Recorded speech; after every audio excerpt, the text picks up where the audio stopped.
Weight लॉसच्या प्रवासातला एक उत्तम पदार्थ, पचायला हलका आणि फायबरयुक्त, रात्रीच्या जेवणासाठी उत्तम पर्याय, लो कॅलरीचा आणि तरी पोटभरीचा. धुवून साल काढून चिरून घेतलेला लाल भोपळा, गाजर, कांदा, लसूण, आलं, तमालपत्र आणि दालचिनीचा तुकडा, कोथिंबिरीच्या काड्या, यामध्ये भरपूर स्वाद असतो. बिनधास्त सगळं एकत्र करायचं आणि शिजायला लावायचं. 1.5 भांड पाणी, 3 ते 4 शिट्ट्या, सगळं नीट शिजायला पाहिजे.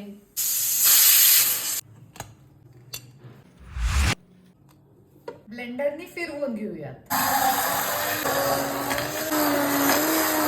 तुपाची फोडणी करूया, सूप आणखीन टेस्टी होतं.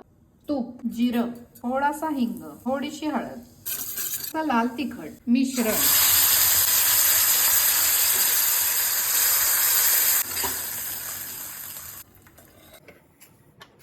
गरम पाणी कन्सिस्टन्सीसाठी, मीठ, मिरपूड. तुम्हाला आवडत असेल तर 1 छोटी हिरवी मिरची साहित्य शिजायला ठेवताना वापरावी. राहिलेलं मिक्सचर फ्रीजमध्ये 2 दिवस टिकतं. पुन्हा एकदा सूप करा. थोडीशी मिरपूड. गरमागरम लाल भोपळ्याचं सूप, गिल्ट फ्री, एन्जॉय. आज तुमचे काका जेवणार नाही आहेत म्हणून त्यांच्यासाठी भरपूर सूप.